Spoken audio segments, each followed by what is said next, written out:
அனைத்து தமிழ் உள்ளங்களுக்கும் அன்பான வணக்கம். நிகழும் ஸ்ரீ மங்களகரமான குரோதி வருடம் பங்குனி மாதம் 18ஆம் தேதி 1/1/2025 செவ்வாய்க்கிழமை வளர்பிறை திதியை பரணி நட்சத்திரம் கார்த்திகை விரதம் சதுர்த்தி விரதம் கூடிய நல்ல நாளில் இந்த 2025ஆம் ஆண்டின் 4வது மாதமான ஏப்ரல் மாதம் பிறக்கின்றது. மாத தொடக்கத்தில் சூரியன் மீனராசியில் சஞ்சரிக்கின்றார். ஏப்ரல் 15ஆம் தேதி சூரியன் மேஷ ராசியில் உச்சமடைகிறார்.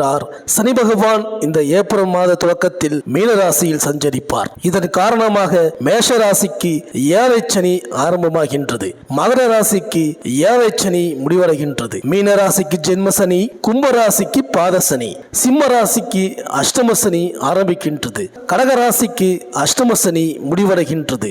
மேலும் இந்த ஏப்ரல் மாதத்தில் பங்குனி உத்திரம் வருகின்றது. பங்குனி மாதத்தில் பௌர்ணமியும் உத்திரம் நட்சத்திரமும் சேர்ந்து வரும் நாளே பங்குனி உத்திரம். பங்குனி உத்திரம் முருகனுக்கு மிகவும் உகந்த நாள். இந்த நாளில்தான் முருகப்பெருமான் இந்திரன் மகள் தெய்வானையை திருப்பரங்குன்றத்தில் மணந்தார். நல்ல மன வாழ்க்கை வேண்டுவோர் இந்த பங்குனி உத்திரம் நாளில் விரதமிருந்து சிவபெருமானை கல்யாண சுந்தரமூர்த்தியாக வழிபடுவது வழக்கம். மாத தொடக்கத்தில் கிரகங்களின் சஞ்சாரத்தை பார்த்தால் ரிஷபத்தில் குரு பகவான், மிதுனத்தில் செவ்வாய், கன்னியில் கேது, கும்பத்தில் புதன், மீனத்தில் சூரியன், சனி, சுக்கிரன், ராகு என இந்த மாத தொடக்கத்தில் கிரகங்கள் சஞ்சரிக்கின்றன. இந்த ஏப்ரல் மாதம் உங்கள் ராசிக்கு என்னென்ன பலன்கள் கிடைக்கப் போகின்றது, நீங்கள் செய்ய வேண்டிய பரிகாரங்கள் என்ன என்று இந்த வீடியோவில் பார்க்கலாம். கஷ்டப்பட்டவர்களுக்கு உதவிகள் செய்யும் மகர ராசி அன்பர்களே, இந்த ஏப்ரல் மாத கிரக நிலைகளை ஆராய்ந்து பார்க்கும் பொழுது மாத தொடக்கத்தில் சனி பகவான் உங்கள் ராசிக்கு தைரிய வீரிய ஸ்தானமான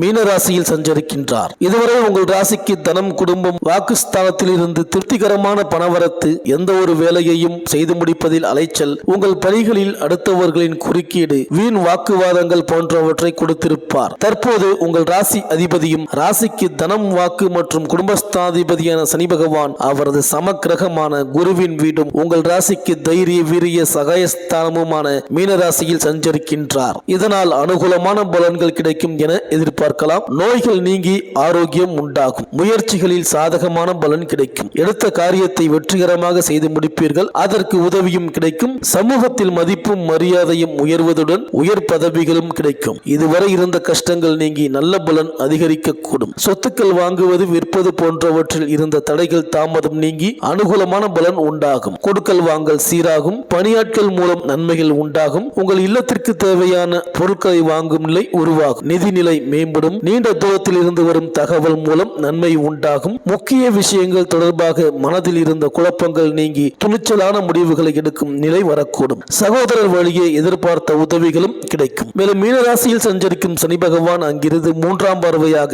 உங்கள் ராசிக்கு பூர்வ புண்ணிய ஸ்தானத்தையும் 7ஆம் பார்வையாக உங்கள் ராசிக்கு பாக்கிய ஸ்தானத்தையும் 10ஆம் பார்வையாக உங்கள் ராசிக்கு விரயஸ்தானத்தையும் பார்க்கிறார். அவர் தனது சமக்கிரகமான குருவின் வீட்டில் இருந்து பார்ப்பதால் பார்வை பலன் நன்மையை தருவதாக இருக்கும். பூர்வீக சொத்துக்கள் மூலம் கிடைக்க வேண்டிய பலன்கள் கிடைப்பதில் தாமதம் ஏற்படலாம். பிள்ளைகள் வழியில் சுப செலவுகள் உண்டாகலாம். பிள்ளைகளின் நலனில் கூடுதல் முயற்சி தேவைப்படும். பொன் நகைகள், அசையும் அசையா சொத்துக்கள் வாங்குவது போன்றவற்றிற்கு கூடுதல் முயற்சி தேவைப்படும். வீண் செலவுகள் வரலாம். பணவரத்து, வெளிநாட்டு பயணங்கள் தொடர்பான பணிகள், எடுத்த காரியத்தை செய்து முடிப்பது போன்றவற்றில் தாமதம் ஏற்படலாம். குடும்ப உறுப்பினர்களின் நலனில் கவனம் செலுத்த வேண்டும். குடும்பத்தினரை அனுசரித்து செல்வது அமைதியை ஏற்படுத்தும். கணவன் மனைவி இடையே கருத்து வேறுபாடு வராமல் இருக்க வேண்டும். மகிழ்ச்சி அதிகரிக்க மனம் விட்டு பேசுவது நல்லது. பிள்ளைகள் வழியில் பெருமை சேரும். உற்றார் உறவினர்களின் உதவிகளில் தாமதம் காணப்படும். தொழில் வியாபாரத்தில் ஈடுபட்டு இருப்பவர்கள் கூடுதல் கவனத்துடன் செயல்படுவது நல்ல பலனை தரும். புதிய தொழில் தொடங்குவது அல்லது விரிவாக்கம் செய்வது பற்றி நன்கு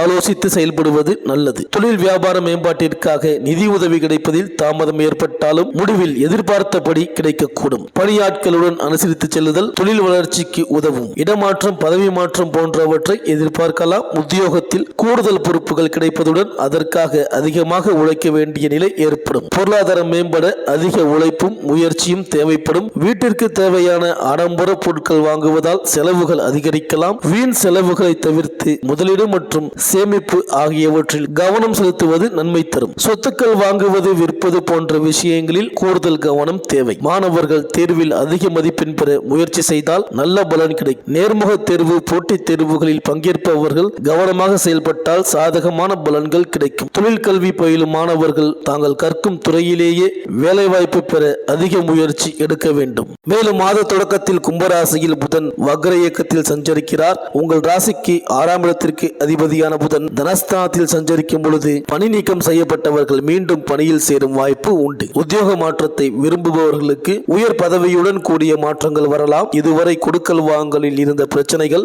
இப்பொழுது முடிவிற்கு வரும். உழைப்பிற்கு ஏற்ற பலன் கிடைக்கும். குருவின் பார்வை கை கொடுப்பதால் உங்கள் திறமைக்குரிய அங்கீகாரம் கிடைக்கும். பொது வாழ்வில் புதிய பொறுப்புகளும் பதவிகளும் கிடைக்கும். மீனத்தில் உள்ள சுக்கிரன் இந்த மாதம் வக்ரம் பெற்று சஞ்சரிக்கிறார். உங்கள் ராசிக்கு 5, 10 ஆகிடங்களுக்கு அதிபதியானவர் சுக்கிரன். அவர் உச்சமும் வக்ரமும் பெறுவதால் பிள்ளைகளால் சில பிரச்சனைகள் வரலாம். பூர்வீக சொத்துக்களை பாக பிரிவினை செய்து கொள்வதில் அண்ணன் தம்பிக்குள் கருத்து வேறுபாடுகள் வரும். தொழில் பங்குதாரர்களால் தொல்லை உண்டு. நினைத்தது நிறைவேறவில்லையே என்று கவலைப்படுவீர்கள். ஒரு கடனை அடைக்க மற்றொரு கடன் வாங்கும் சூழல் உருவாகும். சங்கிலி தொடர் போல கடன் சுமை வந்து சேரும். ஏப்ரல் 7ஆம் தேதி கடகராசிக்கு செல்லும் செவ்வாய் அங்கு நீச்சம் பெற்று சஞ்சரிக்கிறார். 4, 11 ஆகிடங்களுக்கு அதிபதியான செவ்வாய் நீச்சம் பெறுவது அவ்வளவு நல்லதல்ல.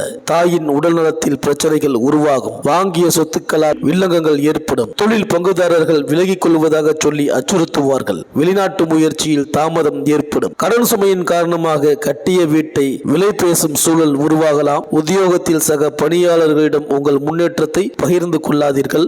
ஏப்ரல் 10ஆம் தேதி புதன் மீண்டும் மீனராசிக்கு செல்கிறார். அங்கு நீச்சம் பெற்ற சூரியனோடும் சுக்கிரனோடும் இணைந்து சஞ்சரிப்பதால் புத சுக்கிர யோகமும் புத ஆதித்ய யோகமும் ஏற்படுகிறது. அது மட்டுமின்றி நீச்சபங்க ராஜ யோகமும் உருவாகிறது. சகாயஸ்தானத்தில் இத்தகைய யோகங்கள் ஏற்படுவதால் எல்லா வழிகளிலும் உங்களுக்கு நன்மை கிடைக்கும். தாமதப்பட்ட காரியங்கள் தடையின்றி முடிவடையும். கரைந்த சேமிப்பை ஈடுகட்டுவீர்கள். வெளிநாட்டிலிருந்து ஆதாயம் தரும் தகவல் வரும். பொதுநலவாதிகளுக்கு புதிய உத்வேகத்துடன் செயல்படும் நிலை உருவாகும். வியாபாரம் மற்றும் தொழில் செய்பவர்கள் கூட்டாளிகள் பாராட்டும் விதம் செயல்படுவீர்கள். உத்தியோகத்தில் உள்ளவர்களுக்கு உயர் அதிகாரிகளின் ஆதரவு உண்டு. புதிய ஒப்பந்தங்கள் கிடைக்கும். கலைஞர்களுக்கு மாதத்தின் மைய பகுதியில் நல்ல தகவல் வந்து சேரும். மாணவ மாணவிகள் அதிக மதிப்பெண் எடுப்பதிலேயே குறிக்கோளாக இருப்பீர்கள். பெண்களுக்கு பிரச்சனைகளில் இருந்து விடுபடும் சூழல் உண்டு. இந்த மாதம் அனுமனை வழிபடுங்கள். ஆனந்தம் பெருகும். இந்த வீடியோ உங்களுக்கு பிடிச்சிருந்தா லைக் பண்ணுங்க, உங்க ஃப்ரெண்ட்ஸ்களுக்கு ஷேர் பண்ணுங்க.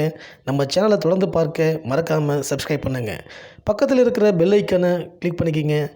மீண்டும் அடுத்த வீடியோவில் சந்திப்போம். நன்றி, வணக்கம்.